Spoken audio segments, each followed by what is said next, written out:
오늘 새벽에도 가정에서 새벽을 깨우고 하나님 앞에 예배를 드리는 사랑하는 성도들을 예수님의 이름으로 축복합니다. 오늘 창세기 46장 1절부터 나타난 말씀의 내용을 보게 되면 우리가 그리스도인으로서 인생을 살아가는데 어떻게 살아가야 되는지를 아주 명쾌하게 우리에게 말씀해 주고 있는 말씀의 내용이 오늘 본문의 내용이라고 말씀을 드릴 수가 있습니다. 여러분, 요셉이 이제 바로의 허락 속에서 아버지를 초청하게 되어지는데 그 아버지와 그의 가족들이 내려오는 장면이 오늘 기록이 되어져 있습니다. 그런데 여기 1절에 보면 이스라엘이 모든 소유를 이끌고 떠나 부엘세바에 이르러 그의 아버지 이삭의 하나님께 희생 제사를 드리니 그렇게 말씀을 하고 있습니다. 여러분 생각을 해보세요. 아들 요셉이 살아있대요. 그것도 애굽의 총리로 얼마나 보고 싶겠어요. 죽었던 아들이 살아있단 말이에요. 그래서 이제 가게 되어지는데 제일 먼저 야곱의 모습을 보게 되어지면 제일 먼저 예배를 드리는 것을 볼 수가 있습니다. 여기에 보면 그의 아버지 이삭의 하나님께 희생 제사를 드리니 그랬어요. 희생 제사, 소위 말하는 번제를 드렸다는 거죠. 모든 것을 태워서 드리는 번제의 제사를 드렸습니다. 여러분, 그런데 여기에 보면 그의 아버지 이삭의 하나님께라고 그랬죠. 하나님은 하나님인데 이삭의 하나님이라고 그랬어요. 그런데 한 걸음 더 나가서 여기 이 부엘세바라고 하는 곳에서 예배를 드린 것은 사실 그 야곱에게 있어서 중요한 의미를 가지는 장소입니다. 왜냐하면 그 장소가 그의 할아버지 아브람도 그곳에서 예배를 드렸기 때문에 그래요. 창세기 21장 33절에 보면 아브라함은 부엘세바에서 에셀 나무를 심고 거기서 영원하신 여호와의 이름을 불렀으며 그랬어요. 구약 성경에 여호와 이름을 불렀다. 바로 예배인데 창세기 21장 33절에 아브라함도 그 부엘세바에서 예배를 드렸어요. 그 아들도 부엘세바에서 예배를 드려요. 여러분 실질적으로 창세기 26장 23절 24절에 보게 되어지면 기운이 들었을 때에 아비멜렉의 땅에 갔었는데 하나님이 축복을 주셔서 이삭에게 엄청난 축복을 주었죠. 그래서 그의 100배나 되었고 양과 소가 떼를 이루고 종들이 많아지는 축복을 받으니까 아비멜렉이 와갖고 야, 우리를 떠나라고 요구해요. 그 떠났을 때에 여기에 보면 창세기 26장 23절 24절 이삭이 거기서부터 부엘세바에 올라갔더니 그 밤에 여호와께서 그에게 나타나 이르시되 나는 내 아버지 아브라함의 하나님이 두려워하지 말라. 내 종 아브라함을 위하여 내가 너와 함께 있어 내게 복을 주어 내 자손이 번성하게 하리라 하시니라 그랬어요. 이삭도 위기 때에 바로 부엘세바에 가서 예배를 드리는 거예요. 그러니까 지금 야곱이 보게 되어질 때에 할아버지 아브람도 부엘세바에서 예배를 드렸고 아버지 이삭도 위기 때 예배를 드렸단 말이에요. 그 장소를 찾아가는 거예요. 그 장소에 찾아가서 그가 애굽으로 내려가기 전에 먼저 희생 제사를 드린 것을 볼 수가 있습니다. 여러분 우리는 이 모습을 보면서 무엇을 생각할 수 있어요? 바로 야곱이 할아버지 우리 아브라함이 위기 때 예배를 드렸고 우리 아버지 이삭도 위기 때 예배를 드렸다. 그리고 그 장소를 생각한 거예요. 여러분 우리는 신앙의 명문 가정을 만든다고 말할 때에 부모 세대가 가지고 있는 어떤 신앙의 모습들이 자손들에게 보여줘야 된다고 하는 거예요. 우리가 199장 찬송을 했습니다만 나의 사랑하는 책 비록 헤어졌으나 어머니의 무릎 위에 앉아서 재미있게 듣던 말 그때 일을 지금도 내가 잊지 않고 기억합니다. 어머니의 무릎 위에 앉아서 하나님의 말씀을 들었던 것 용맹스러웠던 다니엘의 경험, 유다 임금 다윗 왕의 역사, 선지자 일리야가 바람 타고 하늘에 올라가던 일들을 어머니가 무릎 위에 앉혀놓고 자식에게 들려주었다는, 그걸 기억한다는 거예요. 그리고 어머니가 읽으며 눈물 많이 흘린 것 지금 내가 기억한다는 거예요. 하나님의 말씀 앞에 그 어머니가 눈물을 흘리며 기도했던 그 은혜스러운 현장을 자식이 기억을 하고 있다는 거예요. 그래서 나도 시시때로 성경 말씀 읽으며 주의 뜻을 따라 살려야 한다고. 귀하다 귀하다. 우리 어머니가 들려주시던 재미있게 듣던 말, 이 책 중에 있으니 이 성경을 심히 사랑한다. 이게 있어야 된다는 거예요, 여러분. 그런 야곱에게 있어서 지금 급해요. 왜? 살아있는 아들 보러 가야 되잖아요. 그가 총리가 되었대요. 근데 떠나면서 제일 먼저 뭐를 해요? 할아버지 아브라함이 예배를 드렸던 것처럼, 그리고 아버지 이삭이 예배를 드렸던 것처럼 그 현장에 가서 예배를 드리고서 바로 일을 진행하게 되었어요. 여러분, 이 코로나19 시대 속에서 우리가 기억해야 될 것은 무엇인가 하면, 우리 코로나19 시대에 교회를 갈 수가 없었지. 그래, 주일날 되면 아빠와 엄마와 우리가 함께 모여서 한 자리에 모여서 영상으로 예배를 드렸지. 이것이 다 자손세대의 기억이 되어지는 거예요. 예배라고 하는 것은 환경이 어떠한 환경이 되든지 간에 예배는 드려야 되는 거예요. 새벽에 우리 아버지가, 새벽에 우리 어머니가 그 새벽 기도 시간이 되어지면 교회를 나가지 못하지만 그래도 영상으로 실시간 예배를 드리면서 찬송을 부르고 말씀을 듣고 그래도 집 응접실에서 기도하던 모습을 나는 기억해. 그거를 물려줘야 되는 거예요. 그거를. 그래서 코로나 시대가 위기 시대는 분명해요. 이 시대가 빨리 지나가야 되는 건 분명해요. 그러나 이 속에서 하나님이 나에게 주시고 우리 가정에 주시는 바로 자녀들에게 넘겨줄 신앙의 유산을 만들어 내야 된다는 거예요. 아멘입니까? 그걸 우리가 여기서 봐야 되는 거예요. 예배를 드렸어요. 그랬더니 2절에 보세요. 그 밤에 하나님이 상중에 이스라엘에게 나타나 이르시되 야곱아 야곱아 하는지라. 야곱이 이르되 내가 여기 있나이다. 예배를 드리니까 말씀이 나타나죠. 말씀의 임재가 와요. 몇 가지가 나오는 줄 아세요? 5가지가 나와요. 뭐라고 하나님이 말씀하신 줄 아세요? 3절에 하나님이 이르시되 나는 하나님이라 내 아버지 하나님이니, 내 아버지의 하나님이니. 첫째, 애굽으로 내려가기를 두려워하지 말아라. 너 애굽 내려가는 거 절대로 두려워하지 말아라. 두 번째, 내가 거기서 너로 큰 민족을 이루게 하리라.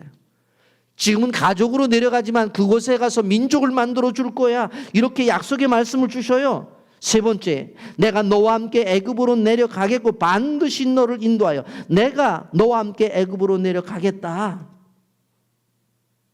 내가 애굽이라고 하는 장소 어디로 가는지가 중요한 것이 아니라 내가 너와 함께 하는 것이 중요하다. 임마누엘의 신앙이에요. 내가 애굽에 함께 내려가겠다. 네 번째, 다시 올라올 것이며, 다시 올라올 것이다. 가서 영원토록 그곳에 사는 것이 아니라 반드시 올라올 것이라고 했어요. 끊임없이 주신 약속의 말씀을 다시 한번 반복하는 거예요. 창세기 15장 13절 14절에 여호와께서 아브라함에게 이르시되 너는 반드시 알라 내 자손이 이방에서 객이 되어 그들을 섬기겠고 그들은 400년 동안 내 자손을 괴롭히니 그들이 섬기는 나라를 내가 징벌할지니 그 후에 내 자손이 큰 재물을 이끌고 나오리라. 아브라함에게 말씀하신 거예요. 창세기 28장 15절 내가 너와 함께해서 내가 어디로 가든지 너를 지며 너를 이끌어 이 땅으로 돌아오게 할지라 내가 내게 허락한 것을 다 이루기까지 너를 떠나지 아니하리라. 돌아올 거라고 끊임없이 약속한 거예요. 다시 야곱에게 약속하지 않나요? 돌아올 거야. 네 번째. 그리고 다섯 번째, 요셉이 그의 손으로 내 눈을 감기리. 너는 거기서 장례를 치르게 될 텐데 내가 가장 사랑하는 아들이 요셉이 너의 장례를 직권할 거야. 그렇게 5가지로 말씀을 주시는 거예요. 예, 얼마나 멋있어. 예배를 통해서 말씀을 받아요. 그러니까 약속의 말씀을 받고 나서 어떻게 일어나서 가는 거예요. 5절 야곱이 부엘세바에서 떠나 예배 끝난 다음에 부엘세바에서 떠나 이스라엘 아들들이 바로가 그를 태우려고 보낸 수레와에 자기들의 아버지 야곱과 자기들의 처자를 태우고 6절 보세요. 그들의 가축과 가나안 땅에서 얻은 재물을 이끌었으며 야곱과 그의 자손들이 다 함께 애굽으로 갔더라. 그와 같이 야곱의 그 아들들과 손자들과 딸과 손녀들 곧 그의 모든 자손을 데리고 애굽으로 갔더라. 그렇게 말씀하고 있습니다. 내려가게 되어져요. 그래서 8절에 애굽으로 내려간 이스라엘 가족의 이름은 이러하니라 하면서 오늘 우리가 이름만 나오기 때문에 읽지 않았지만 여기에 보면 바로 야곱의 12아들을 중심으로 해서 이루어지는 그 자녀들의 이름과 그리고 그 수가 나오는 것을 볼 수가 있어요. 8절에 보면 루벤과 10절에 시므온, 11절에 레위, 12절에 유다, 13절에 이사가, 14절에 수불론, 16절에 갓, 17절에 아셀, 20절에 므낫세, 에브라임, 21절에 베냐민, 23절에 단, 24절에 납달리. 여러분 그 이스라엘 민족을 실제적으로 민족으로 만드는 그 12아들의 명단이 쭉 나오는 것을 볼 수가 있습니다. 여러분 그런데 여기 재미난 표현이 나오죠. 26절에는 야곱과 함께 애굽에 들어간 자는 야곱의 며느리들 외에 66명이니 이는 다 야곱의 몸에서 태어난 자며 66명이라고 해놓고 27절에 애굽에서 요셉이 낳은 아들은 2명이니 야곱의 집 사람으로 애굽에 이른 자가 모두 70명이었더라. 그렇게 말씀하고 있는 것을 보게 되어져요. 아니 앞에는 66명이라고 해놓고 뒤에는 또 70명이래. 뭐 한 절 사이에 예? 왜 70명이라고 이렇게 명시를 했는가 하는 부분이 우리가 좀 생각해 볼 필요성이 있어요. 여러분 그런데 실질적으로 이 자손들을 보게 되어지면 한마디로 말하면 다 달라요. 남자도 있고 여자도 있고 뭐 성격도 다르고 다 달라요. 그런데 그 다름 속에서 무엇을 우리는 볼 수가 있어요? 같음을 우리는 보게 되어지는 거예요. 분명히 달라요. 여러분 야곱의 아들들이 12명이지만 그 자식들이 다 다르잖아요. 여러분 그 아내를 중심으로 해서 보게 된다면 레아의 후손들은 33명이고 라헬은 14명이고 실바는 16명이고 비라는 7명이에요. 그러니까 이 야곱의 아내들이 낳은 숫자가 다 달라요. 다 달라요. 그리고 여기 나타난 이름을 보게 되어지면 출생 장소도 다르잖아요. 가나안에서 낳은 아들들도 있고 그 다음에 여기에 보면 20절에 나타난 애굽 땅에서 온의 제사장 보디베라의 딸 아스나세 요셉에게서 낳은 므낫세 에브라임. 여기는 이거는 애굽 땅에서 났어요. 그렇잖아요. 그리고 또 한 가지 보게 되어지면 여기 12절 유다의 아들 곧 엘과 오난과 셀라와 나오는데 엘과 오난은 죽었잖아요. 이 명단들이 이렇게 어우러져 나와요.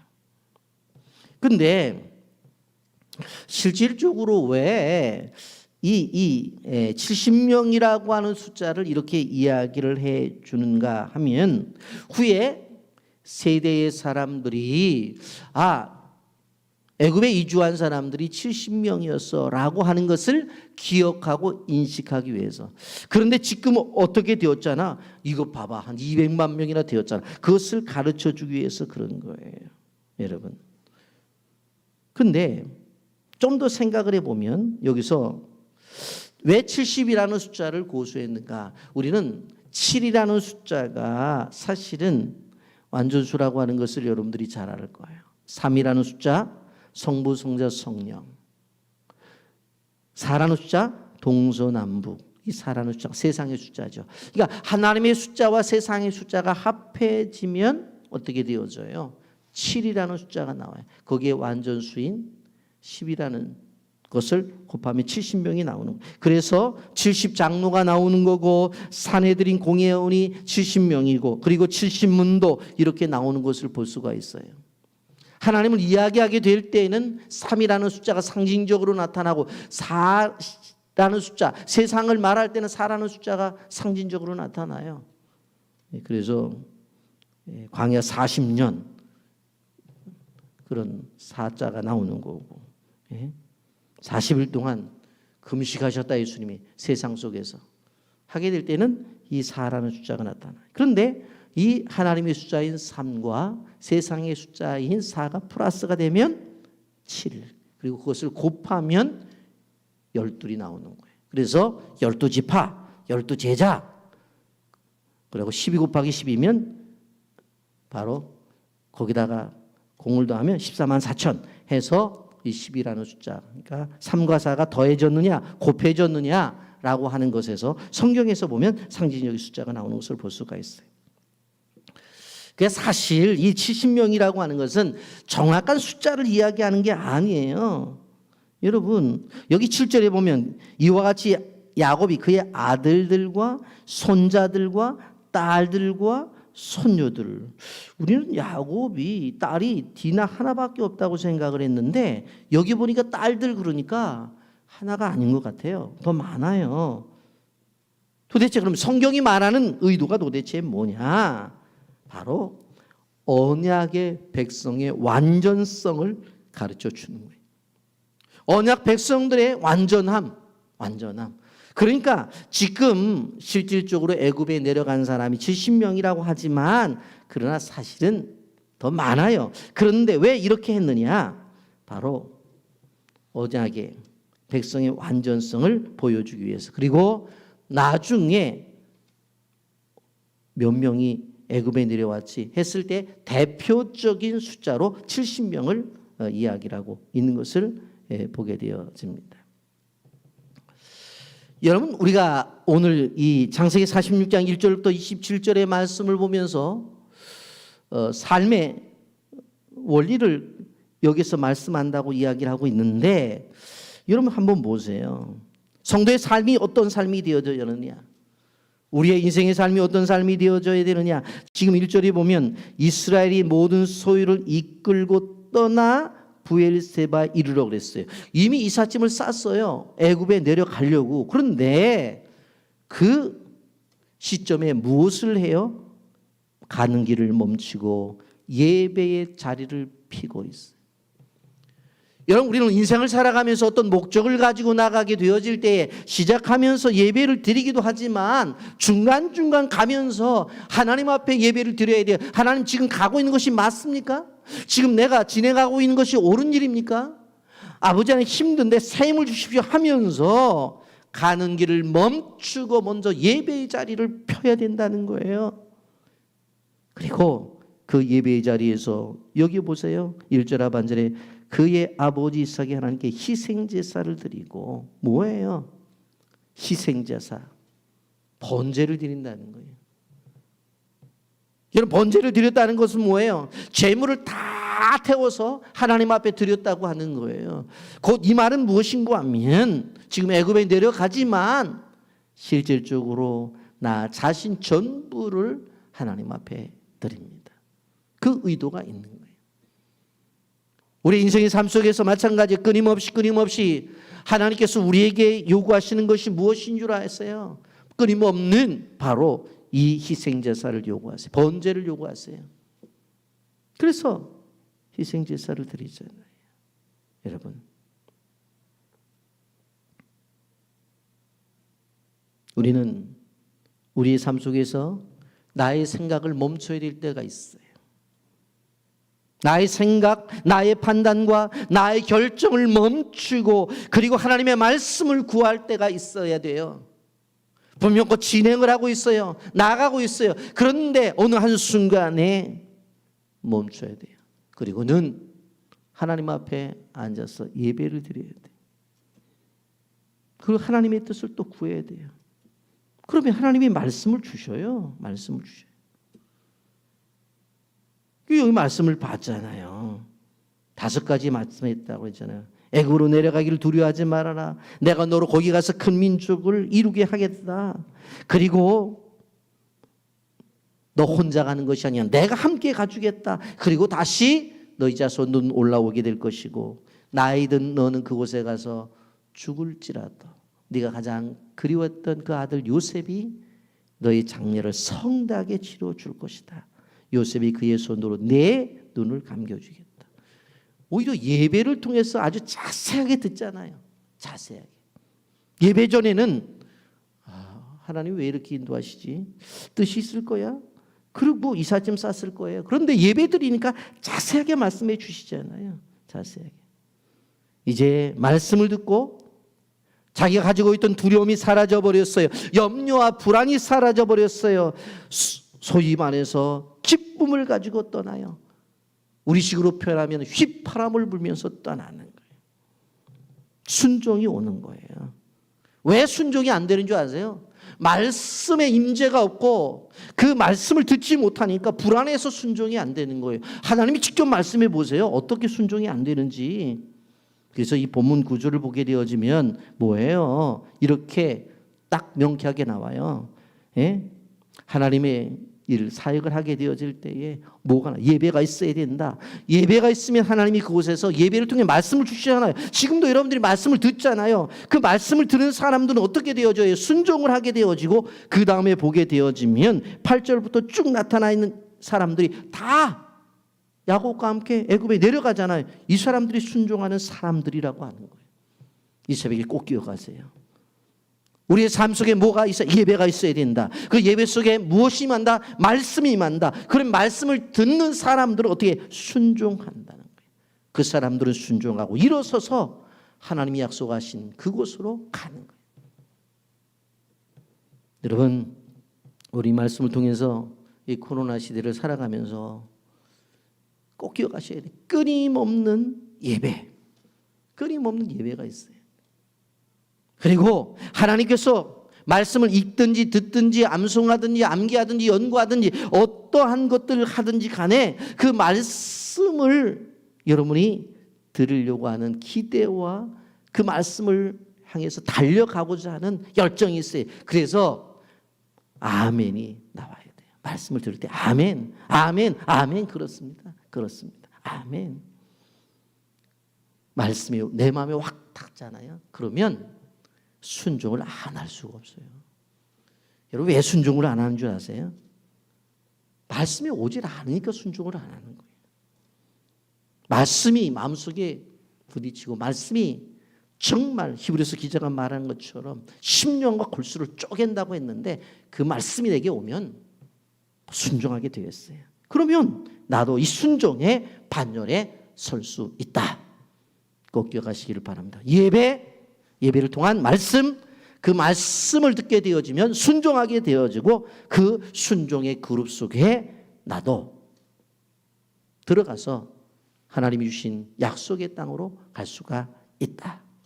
여러분, 지금 우리가 생각해 보면 가나안이 약속의 땅이지만 지금 이 본문을 보게 되어지면 애굽도 약속의 땅에 왜 애굽이 약속의 땅? 하나님이 그곳에 가서 가족이 가갖고 민족을 만들겠다고 한 약속을 만들어 주셨기 때문에 그것도 한시적으로 약속의 땅이에요. 우리는 끊임없이 우리를 향해서 주시는 약속의 땅이 구석구석에 있어요. 이 땅에서 열방까지. 그렇기 때문에 꼭 기억하셔야 돼요. 코로나 시대에 절대로 기죽지 마세요. 왜? 우리 하나님은 지금도 살아계셔요. 그리고 예배를 드릴 때에 찾아오셔서 예배를 받으시고 말씀을 주시는 분이에요. 그리고 그 말씀을 붙잡고 우리가 순종해서 나가면 그것이 바로 바로왕이 치리하는 그 애굽이랄지라도 그 속에서 하나님의 축복을 받을 수가 있다 없다? 있다. 코로나 속에서도 축복받을 수 있습니다. 꼭 기억하십시오.